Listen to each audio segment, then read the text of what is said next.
Welcome to Lynn Cullen Live, talk radio without the static. Email your questions and comments to lynn@pghcitypaper.com. And now your host, Lynn Cullen. And welcome to yet another Lynn Cullen, still alive, if a bit raspy this morning.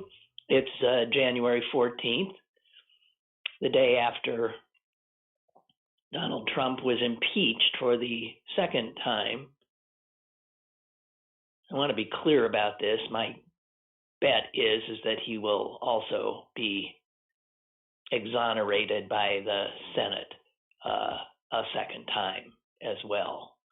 But that's for another day to discuss. God, guys, it's almost like it's too bad I never had training in triage, which is, figuring out what has to be done immediately. I mean, in terms of all the news, what has transpired or what we have learned in the last 23 hours since last we spoke, what is it I should be focusing on? I never know. I'm absolutely begin almost every hour with you in a state of confusion, I think. Here's one thing I think, because I listened, and I'm sure many of you did too. Actually, I listened. I didn't watch. I listened to the entire impeachment hearing. I cannot stomach another person, be they Republican or Democrat, of pulling out that old saw, I believe, courtesy of Ronald Reagan, and referring to this country as the shining city on a hill. Please stop. It's this kind of self-worship that brings us to the place where so many Americans live, which is this misguided notion that there is something exceptional about us. If the last week or so has not disabused us of that notion, I cannot imagine what would. The shining city on a hill metaphor, as far as I understand it or understood it, since I hope it should be buried in the ash heap of history, is referring to the fact that America, that this country, stands as a beacon. We're like Oz, as the rest of the world skips toward us, wanting so desperately to be in this magical place. The shining city on a hill suggests that we are emblematic of something worthy, of something that should be aspired to replicate.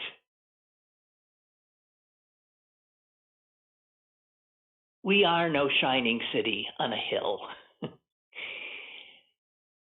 There have been, I suppose, moments in American history in which we seemingly sort of looked that way, but of course, closer scrutiny would have suggested that even in those moments, it was an overreach.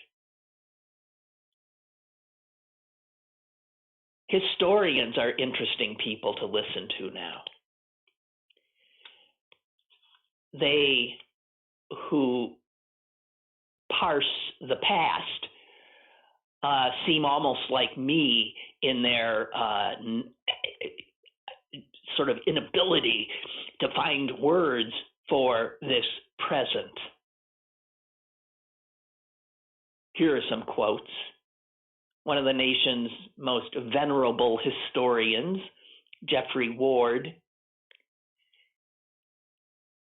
if you told me that a president of the United States would have encouraged a delusional mob to march on our Capitol howling for blood, I would have said you were deluded. But you see, that's exactly what happened.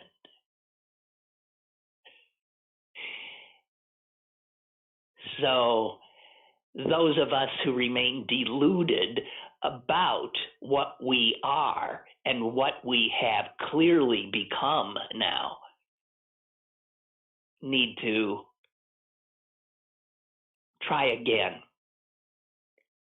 to look with eyes that are not clouded over by the mythology that we have learned. The shining city on a hill. Here's another historian, Jay Winnick, whose specialty is the Civil War. And for a guy whose specialty is the Civil War to say this is noteworthy. It's hard to find another time when the glue that holds us together was coming apart the way it is now. That's a historian of the Civil War. And it's hard for him to come up with a time when the glue that holds us together is coming apart as it is now.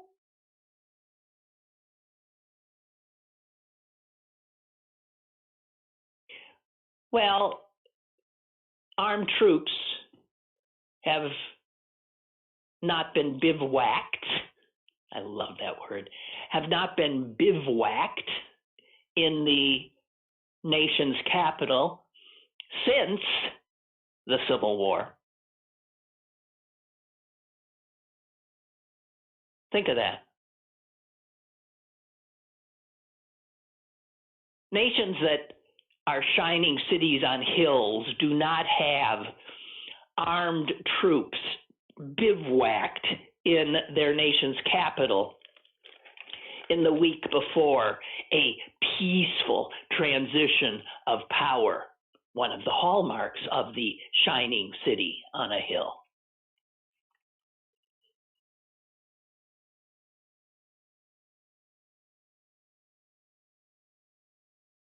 There's a lot of worried people in this country now, and I'm not talking about you and me.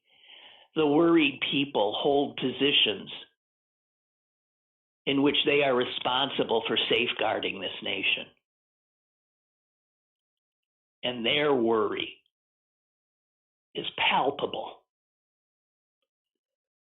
There was a phone call yesterday with police chiefs around the country, governors, security people all over the country.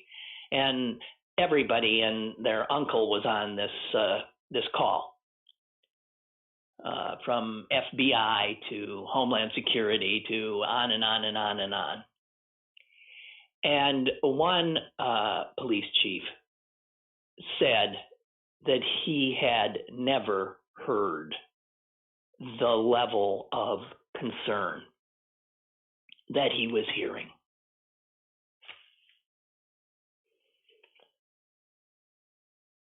Do you know that concern,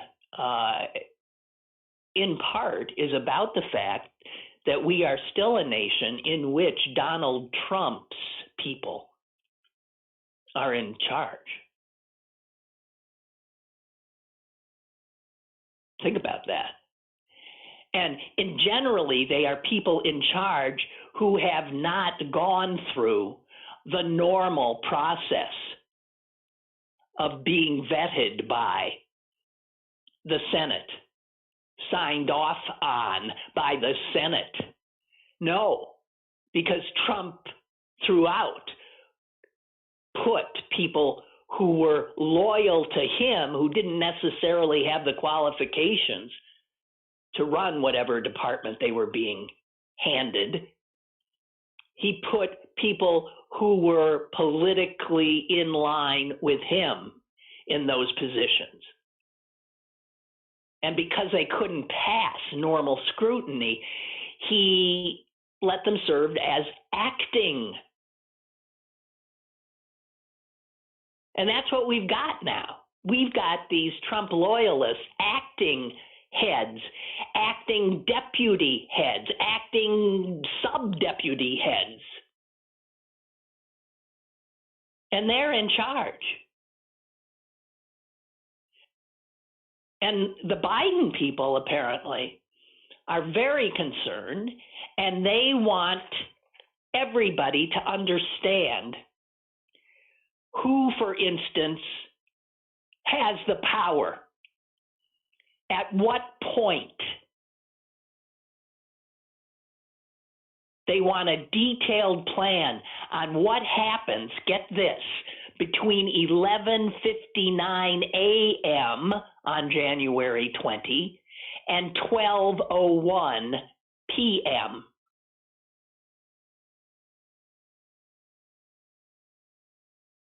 when the transition occurs. They're concerned because it is quite possible that there will be threats to this nation's security happening in the country while Joe Biden is taking the oath of office or giving his inaugural address. It hasn't even escaped notice that foreign countries, enemy foreign countries, just loving what they're seeing. Their joy is immeasurable.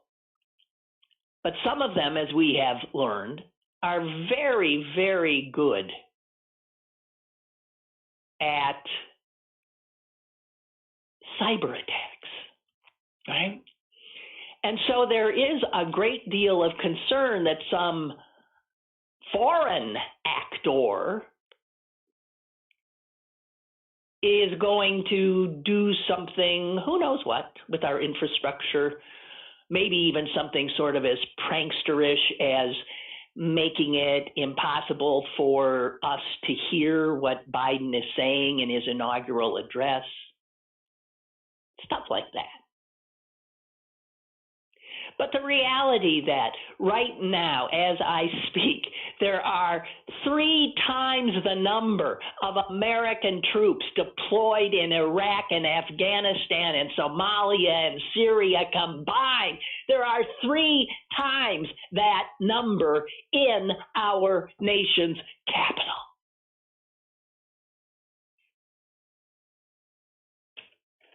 This is what Donald Trump has wrought.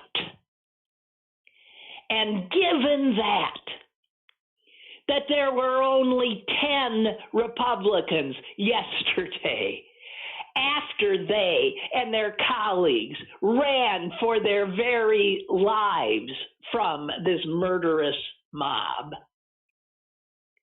only 10 could summon the courage to say that the president was largely responsible and thus should be impeached.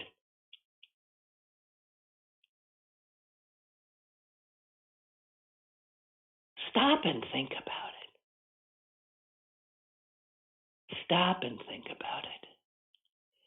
This is a president who has destroyed their party. This is a president who has cost them the White House, the Senate. This is a president who has shamed and humiliated this country, and they can't summon the courage.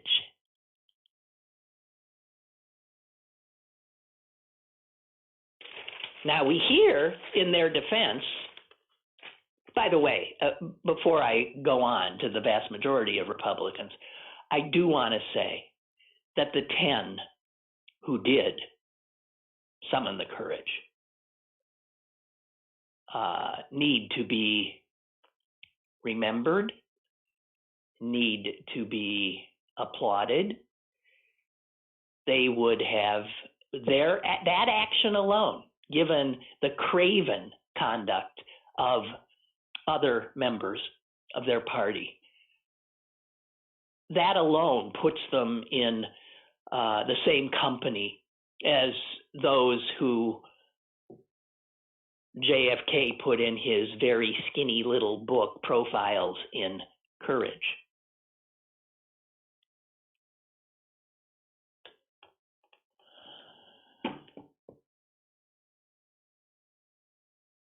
Who would think Liz Cheney? God, geez, that's how far we've come down.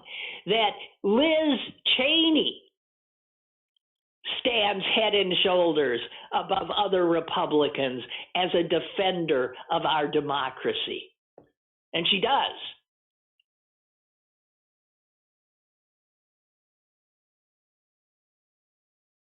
The same so-called mob, and the reason that these people didn't vote the right way because they're scared for their families. They're scared that the mob they and their lies unleashed will come for them. They know how murderous their base is. And so they cower and give the murderous mob more power. Stop and think. That's 197 Republican members of Congress. Some true believers, some who would have been part of the mob, but others too scared for their own personal safety to vote their conscience. They do not belong. Craven cowards like that do not belong in such a high and consequential position. And by signaling their fear and that their own self-preservation trumps their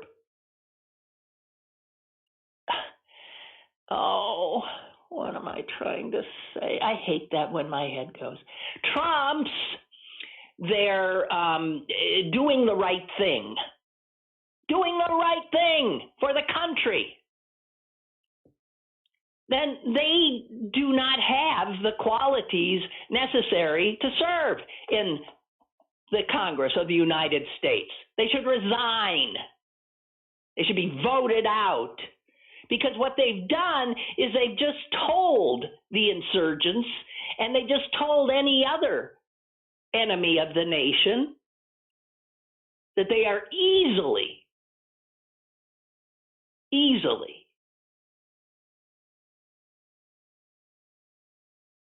just easy pickings to be cowed into doing whatever that enemy wants them to do. That their fear trumps their patriotism.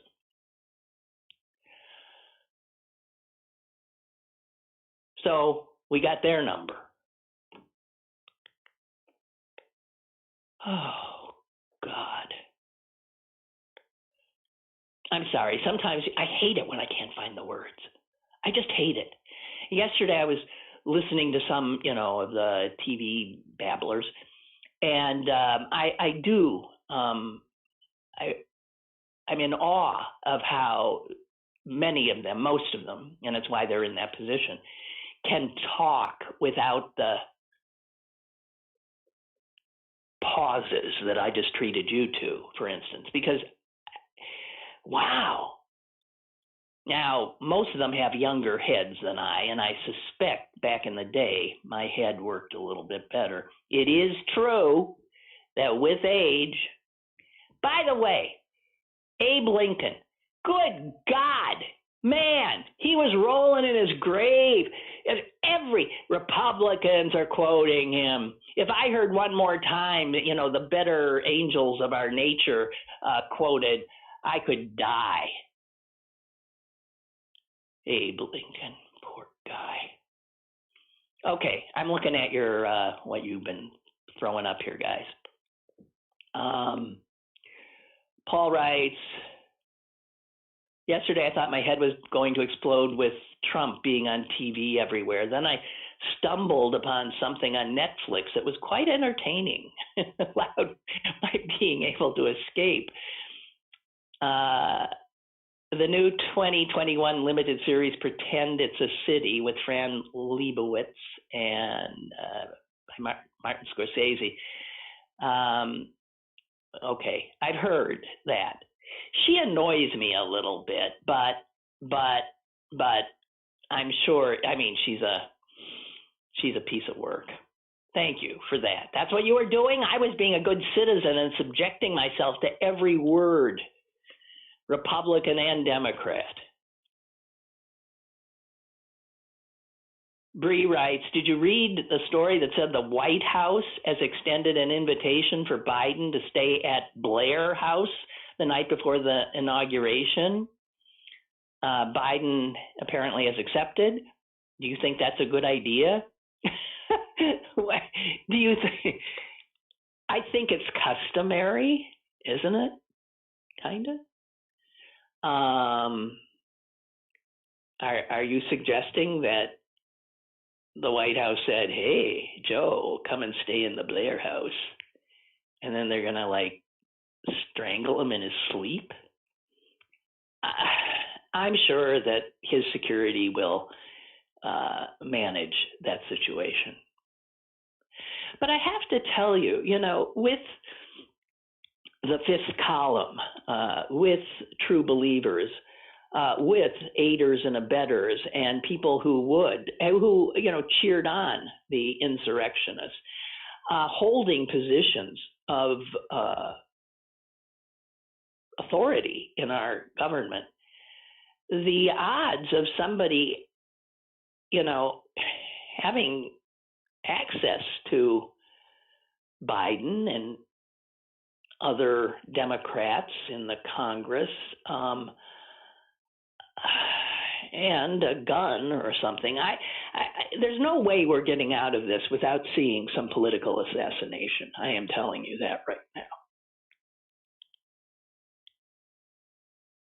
We are. Remember when this happened? Remember 8 days ago? And one of the things that was said was, is this like the end of something we're seeing? Is this the last gasp of the Trumpians? Or is this the beginning of something? And I think it's the beginning, which means we're in for a rough time here. You've got enough true believers still being fed the same lies by Fox News and all those radio outlets and the internet. You've got enough of them that they're not all going to just fade back into the woodwork. I heard someone in the military suggesting that we could see IEDs in this country because they'll be fighting a kind of guerrilla war. And they'll be using those kinds of tactics, terror tactics.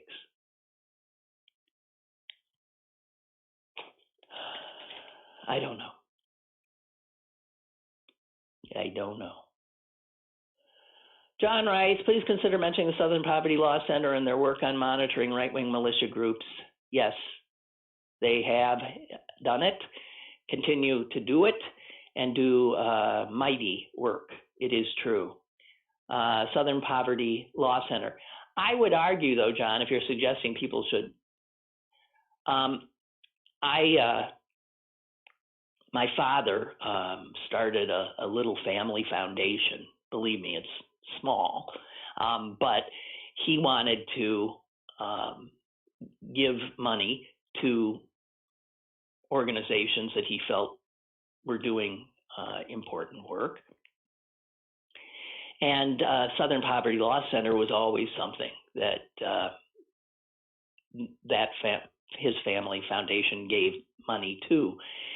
And after his death, I ended up being put in charge, and I started, vetting these organizations. And Southern Poverty Law Center is a wonderful organization. But what I found out was it has a humongous endowment. And so because we had, limited funds, I thought I'd rather this money go to an organization doing extraordinary work that isn't sitting on a ton of money. Check it out. Seriously. That's not it's not a negative. I'm just saying they don't need money. I don't believe, personally.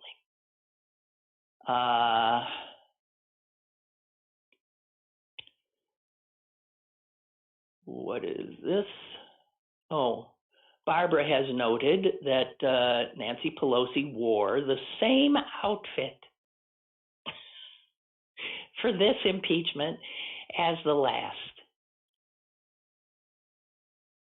It's black, which is proper because it is a mournful enterprise. Oh. Okay, what else we got here? Yes, thank you, Barbara, for reminding me. I wanted to note Officer Eugene Goodman, although he'd rather I didn't.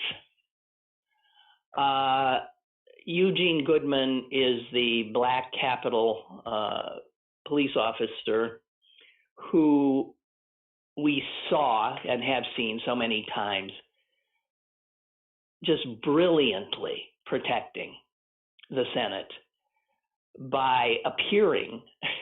When I first saw the video, it looked like he was running away, and I saw people saying, oh, look, the cops are running away. He wasn't running away.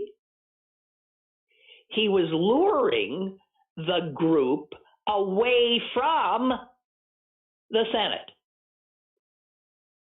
And he did it brilliantly. And people who have military backgrounds have said that watching that video is watching a man in incredible duress, in true fear for his own life, absolutely masterfully figuring out in real time the best thing to do. He was also in communication. He was radioing people as he was doing this about where he was coming, and he ended up leading the whole group into essentially a corner where a whole bunch of other police were able to surround them. So Capitol Police Officer Eugene Goodman is being hailed as a true hero. If he hadn't done that, and the mob had gone where they were intending to go, this could have been a whole different story. They would have gotten into the Senate chambers. So he doesn't want this attention because he has looked in the eyes of those people. They looked into his. He got the best of them. And he now has understandable concerns about being targeted or his family targeted. Thank you. I did want to acknowledge that.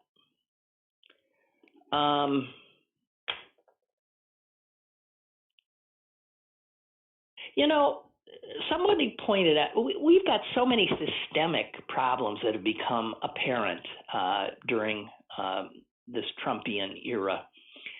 One, obviously, the Electoral College, but another being this ridiculous long time for a president who has been repudiated by the voters, a lame duck, to still wield the extraordinary power that comes with the presidency for 3 months, almost 3 months. That's insane. The people repudiate somebody and they get to stick around. Now, most repudiated presidents in the past, understanding they've been repudiated, have, pulled back, haven't started trying to use that power they have to get as much of their agenda done before the new president comes in. They have not done that. But the United States has like the longest, it is insane.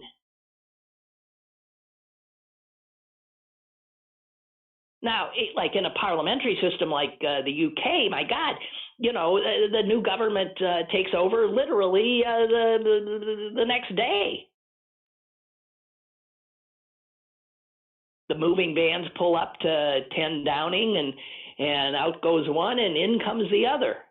In Canada, in France, in Japan, in India, it happens within a few weeks. And of course, the only reason it happens in so long a period in our country is because of our fealty to the Constitution written by our founding fathers in the 1700s.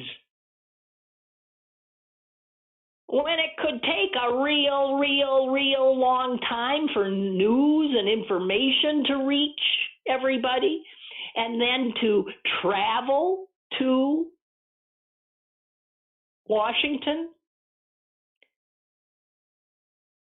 I sort of understand how they had that long a period. In fact, it was even longer. I believe it got shortened a little bit when Franklin Roosevelt was president, but still way too long.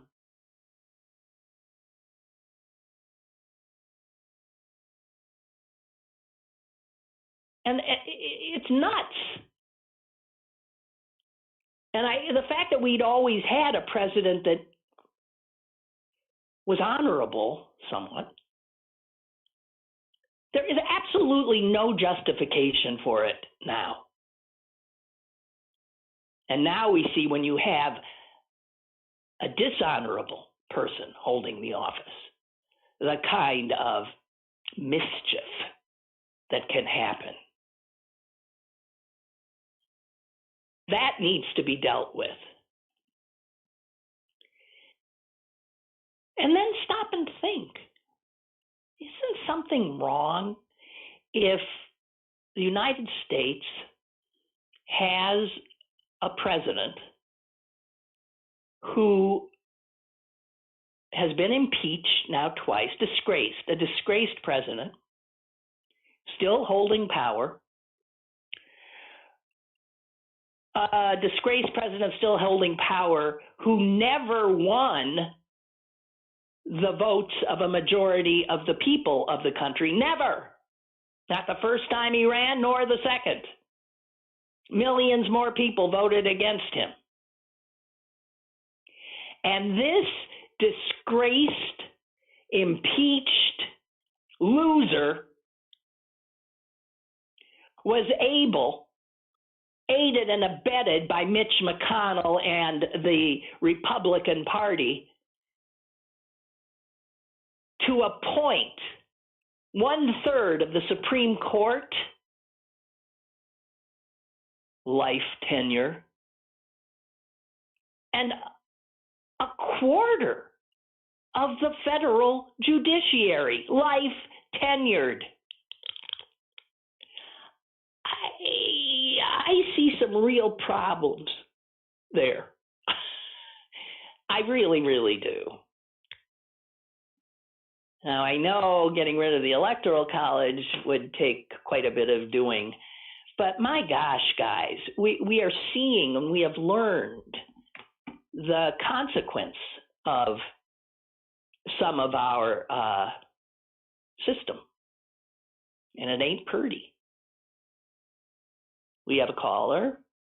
Hello. Lynn, good morning. Hi. I used to teach crisis intervention management for teenagers and young children in residential treatment centers. And as I was watching the events of last week that you were referring to with that cop, it struck me that he was a man very much in control of himself and very much knowing himself. And in the midst of an uprising like that, even with all the training and everything that goes behind them, that was an extraordinary amount of self-control and restraint. So when I used to teach some of this crisis intervention work, we always used to have kind of a catchphrase that we would use training child care workers and such, which was, when we are at our angriest, we are at our stupidest. And certainly, that's something to keep in mind when you see on kind of both sides of that picture. And that's all. Isn't it true? And that's what a mob is too, right? A mob is a whole amalgam of enraged people. Indeed. I mean, I think and obviously the one woman was shot. I think, many more of them could have been justifiably shot because those cops truly were in fear for their lives. Just one quick question. Did you hear about the second cop who died? There were some things that I've seen that suggested that he committed suicide. Yes. Have you heard any? Yes, I have, and I know. I believe he did commit suicide, and it's unclear. I don't know why. There's also somebody who was, I think, part of the mob who went back home and committed suicide. Really? I did not hear that. Okay. And, some people are calling, are saying, 5 people were killed, and some people are saying 6 people were killed because they're counting the suicides.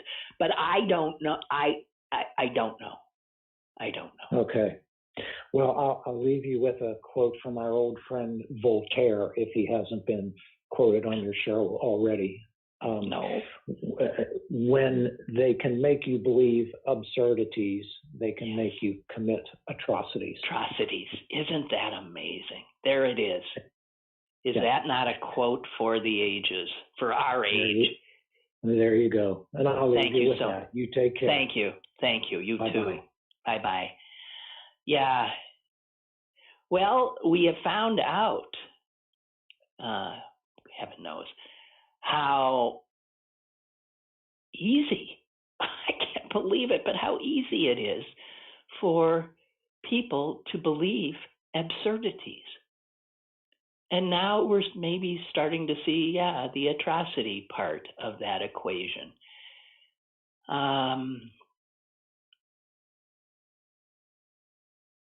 It is such a dangerous time. QAnon, guys, that talk about absurdity. I mean, absurdity is not a strong enough word for what QAnon peddles. And stop and think of it. We now have 2 Republican members of the House who openly embrace QAnon. Do we need to go into what QAnon's about? It's insane. It's like a conspiracy theory that on steroids and psychedelics. I mean, I don't know what it is. Insane.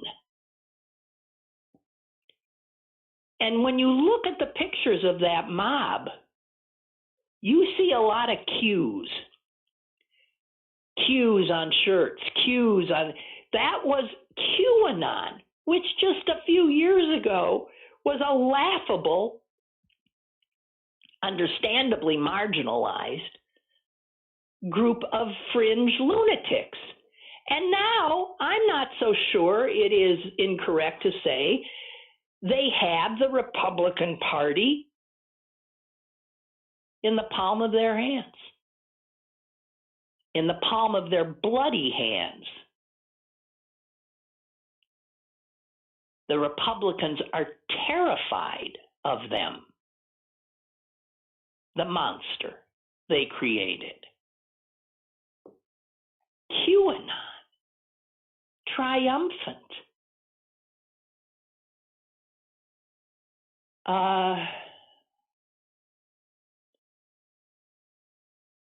I saw something, I believe this morning in my reading, that even though Facebook and Twitter and Parler and all these other places have been, sort of closed down to a lot of these lunatics, there are still, dark corners where they are congregating and planning, and some of it's still very openly being planned, which is what that huge conference call yesterday with all the police chiefs around the country and Homeland Security officials and the FBI was all about.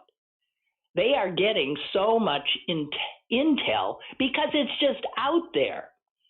What they have seen is that a QAnon group on a platform called Gab has grown by more than 40,000 members in the last week. So, since the murderous insurrection at the Capitol, one platform where QAnon is active has gained 40,000 new members. Thousands more have been congregating in QAnon spaces on a private messaging app called Telegram. In fact, the article that I saw that said one channel of this Telegram, which can hold 12,000 people, was so overrun this week with new members that they had to temporarily freeze the feature that allowed people to talk to each other.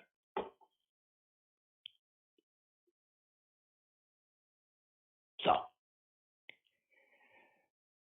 this is the beginning of something unthinkable, not the end.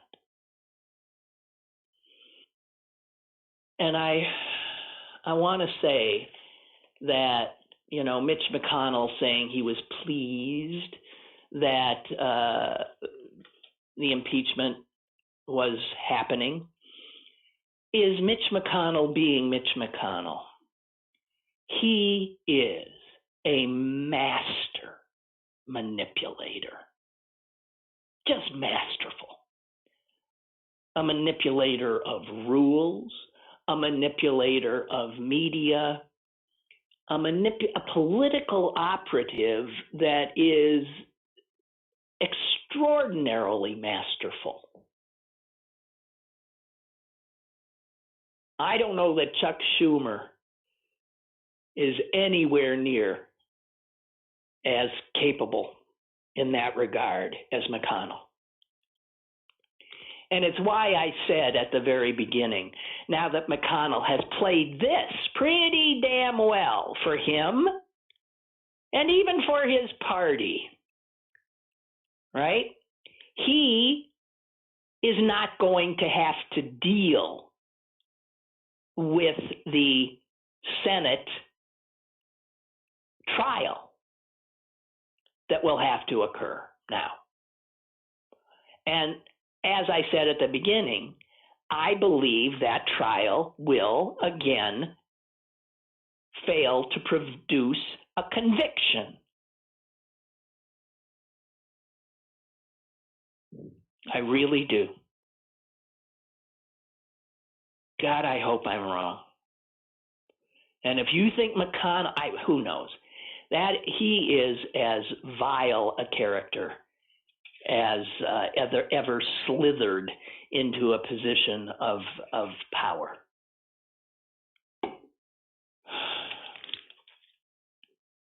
God almighty. So yeah, here's Trump's America as he leaves office. Look at us. Look at us. As divided as ever, with armed military in extraordinary numbers in our nation's capital, with every state capital on alert, with people in positions of power truly fearing for their very lives, with people who side with the insurrectionists in positions within the government, so that, as we were saying yesterday, what a riot, the deep state now sort of exists because they are all over our government. Deep, sort of like the Russians, because they're deeply in as well, as we know, right? So this is what Donald Trump has given us. This is what the Republicans have given us. This is what their enablers have given us. You know, and by the way, the stock market, it doesn't care. It doesn't care. You would think with everything I just said that the stock market would be plummeting because it would suggest that the country is coming apart at the seams. The stock market's humming right along. I don't know exactly where it is today, but the reality is, and I saw someone quoted, I think it was in the New York Times or the Washington Post, some guy on Wall Street who, you know, reads the tea leaves there and understands what's going on. He said, you know, Wall Street doesn't, well, let me wait. I'm going to find his exact words so that I don't mischaracterize what he said. He essentially said that Wall Street doesn't give a damn about, let me find it, about our democracy. Here it is. He is a chief market strategist. His name's Mark Chandler. He says, the market is agnostic about politics, meaning if it's a fascist government and it works for us, that's fine. And often fascist governments work very well with places like Wall Street. So Wall Street doesn't give a hoot about our democracy. Here he says, the market is agnostic about politics.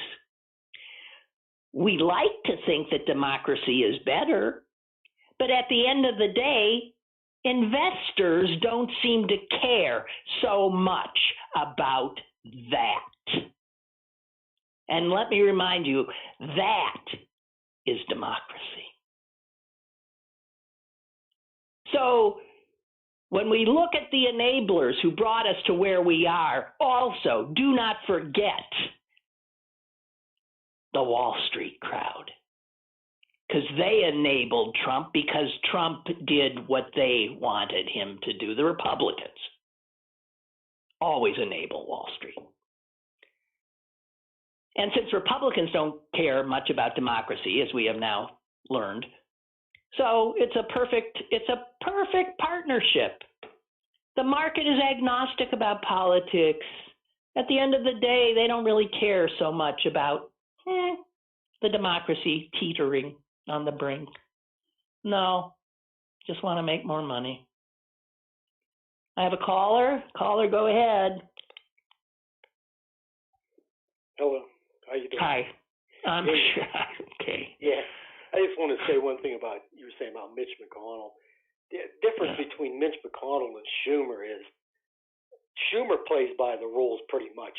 McConnell doesn't. He makes his rules up. He goes along. So he can be as good as he is because he doesn't play by any rules.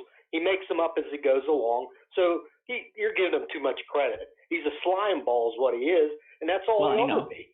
He's a slime ball, but he's a smart slime ball. Yeah. He's an operator. Yes, and that's why he's looking so, coming out smelling like roses, because he never plays by the rules. I'm glad to see him go. I hope he's done being the majority leader. My God.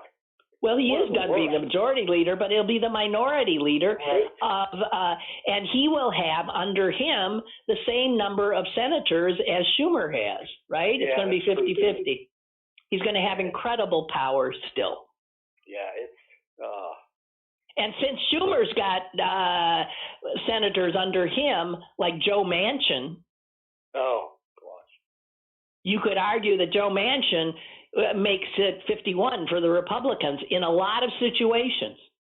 Yeah, he's but maybe Mitt Romney will come over to us on some. I don't know. Yeah, who knows. Okay, then. All right, thank you. Bye. Bye. Barbara has pointed out, yes, I saw this too. God, what a vile human being. One of the QAnon Congress people, they're both women, one from Arizona, and the gun toter from Arizona, and the other is this, I'm not sure which one is which. This Marjorie Taylor Greene is not the gun toter, is she? Anyway, she has said that when the new Congress is in session, she is going to be filing articles of impeachment against Joe Biden for abuse of power. This is a QAnon lady. Abuse of power on his first day. Oh, God. In an interview with Newsmax, she said, "On behalf of the American people, we have to make sure that our leaders are held accountable." This is the woman who, of course, refuses to hold accountable the current president of the United States who incited an insurrection. Gosh. She goes on, "We cannot have a president of the United States that is willing to abuse the power of the presidency and be easily bought off by foreign governments, Chinese energy companies, and Ukrainian energy companies." Oh, yeah. Oh, dear. My head hurts. my head hurts. Damn. Oh, Jesus. I'm sorry. Hang on.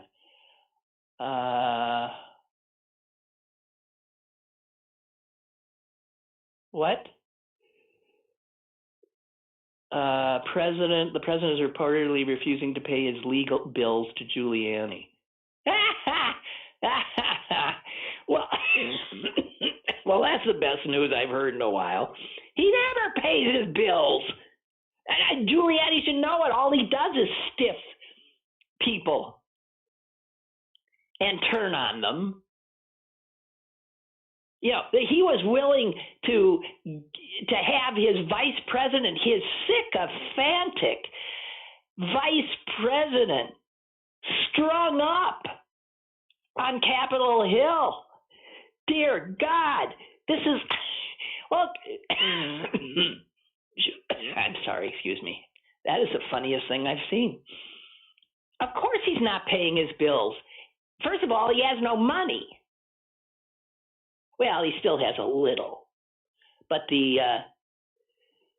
his ability to grift has been, truncated a little bit, I would say.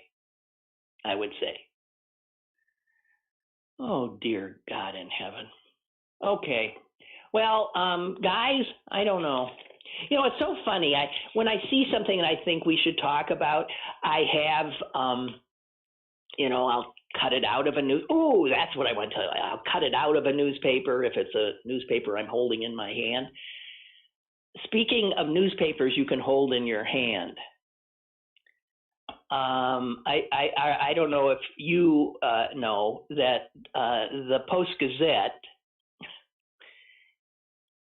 has informed its employees that it plans to cut its Friday print edition.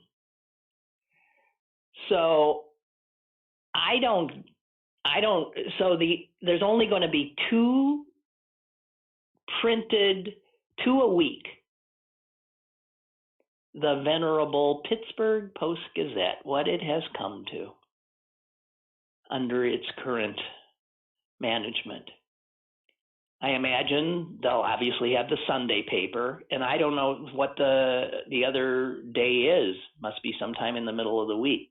Tuesday, Wednesday, Thursday. I don't know. Probably be Wednesday or Thursday, right? That's it. So even though it's mostly only good for wrapping fish in, you're not going to be even able to wrap fish in it anymore. But as I was saying, I pull these things out, and I got stuff here, and it's turning. The newsprint is turning brown. The paper is not white anymore; it's sort of brown because it's been hanging around so long. And normally, these would have been stories that I really want to, share with you and talk about, and they all seem so, I don't know, unimportant now. Even though in normal times they would have seemed extraordinarily important. Okay, I'm seeing a few more. As I said before, too, my email is so slow, this city paper email I've been given, that if you're typing something to me, the odds are I get it 15 minutes later. I don't know. But here's some that just came in. Bree. Oh, I don't even want Bree. You know what? I admit, just refusing to even think about it.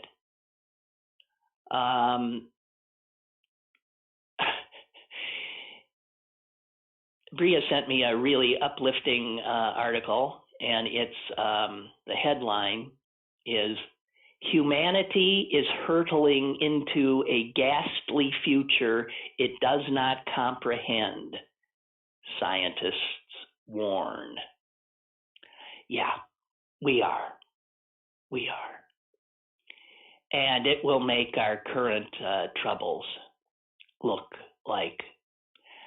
That's the biggie. And humanity is showing itself it's just not up to the challenge of righting what it has wrought.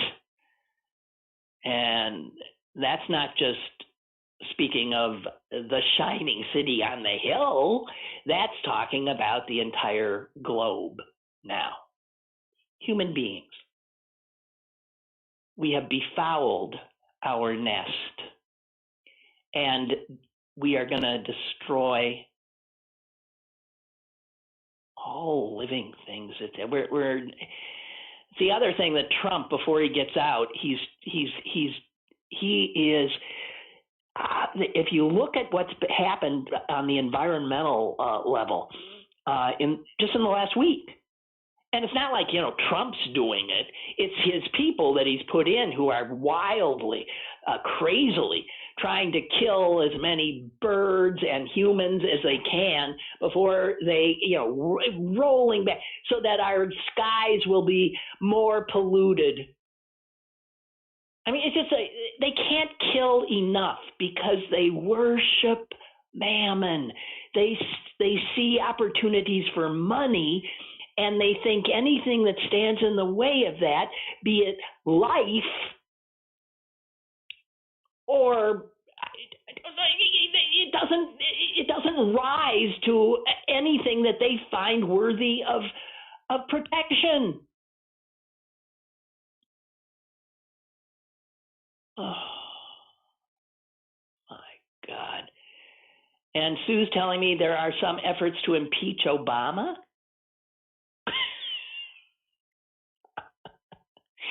All right. On that level of insanity, I'm going to bid you a fond farewell. And God knows, I mean, I've said this constantly, God knows on Monday when we talk again what will have transpired in the interim. God help us. And be safe. Bye.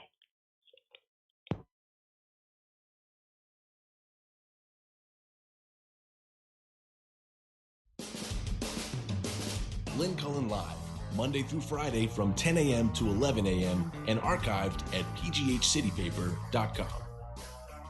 The opinions expressed on Lynn Cullen Live are those of the host and do not necessarily reflect the viewpoints of Pittsburgh City Paper or its advertisers.